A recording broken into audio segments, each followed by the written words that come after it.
Hey there, Math 2. Sorry about this being late today, but here you go. Inverse. We're looking at solving exponential equations with logarithms. Okay, so we find out that the inverse function of an exponential equation is a logarithmic function, and therefore, if you're going to undo an exponent, you're going to use logarithms, just like we would undo multiplication with division, undo addition with subtraction, undo squares with square roots, and we're going to undo exponents with logarithms right there. Don't forget that we already know how to solve some exponential equations. I'm going to do this exponential equation first. I'm going to do it the way we did it last week. I'm going to rewrite it so that it has the same base.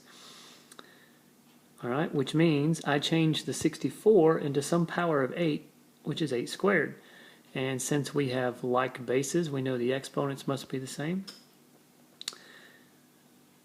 And we can solve for x pretty straightforward and find out that x equals 0. Plug that back in up here to check, and you can definitely see that it works. Now, on the other side of that, we're going to solve this one, this time using logarithms and finding that. So what I'm going to do is I'm going to rewrite this expression using logarithms. So I know it's the logarithm, the base is 8, because that's the base of the exponent, so logarithm base 8 of 64 is 4x plus 2. Now I remember that the 4x plus 2 goes over here because I know that the answer to a logarithm is an exponent, and this is the exponent. Well, why do I like that way? Because we learned just the other day how to put this in the calculator. So I can go straight to the calculator and I can say that the logarithm of base 8, 64 is a 2. And when I rewrite that, I get this simple equation, which as you can see is the same as the one over here, and it's easy to solve to find out that x equals 0. Very straightforward. We'll go through a couple more examples. Alright, here's another example here. Just going straight forward, I jumped right into that. Didn't mean to go so quick, but I can write that the logarithm, the base is 5, so that goes down here, of 125 equals x minus 6.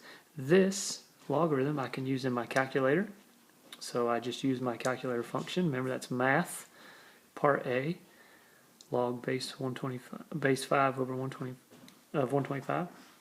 And I find out that answer is 3. Gives me a very simple equation to solve, and I find out that x equals 9.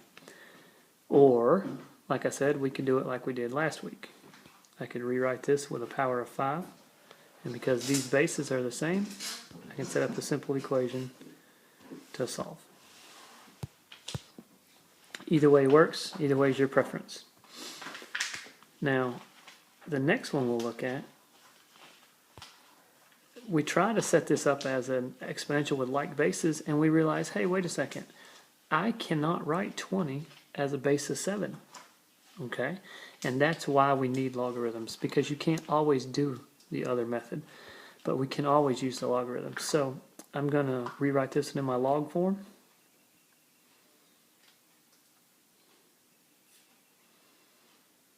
Like I said, can't always do it in the base of 7. So we're going to rewrite that in my log form. And I can go to my calculator right here. Here's a good time to remind you that if you don't remember, or if your calculator doesn't have the logarithm function on it, you can always do the change of base formula. So change it to a common log of 20 divided by the common log of 7. And that will give you this value here, which is about 1.540. Now what I did is I just left the actual value in the calculator, and then I went ahead and solved.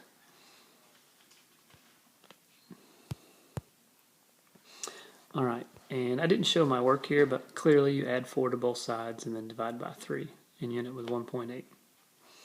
One more to look at. Go straight to my logarithm form. Now, some people noticed immediately that this was a base of 10, so I just went straight to common log. And I can type this in my calculator easily enough. So log 50, common log of 150, is about 2.176, etc. I go ahead and this time I show my work, some of it at least, and find out that x is 3.6. Alright. Last example would be a word problem situation. First thing I got to do is write out what this is trying to tell me. Okay, I know that it starts at 125, so that's my A value. I know my growth rate is 15%, so it's 1 plus 0.15. That's my growth rate. And now I'm looking at this, but my question is, how long will it take to double? Well, if it started at 125, I want to know when it's 250. So instead of having y equals here, I'm going to take that out and make that 250 instead.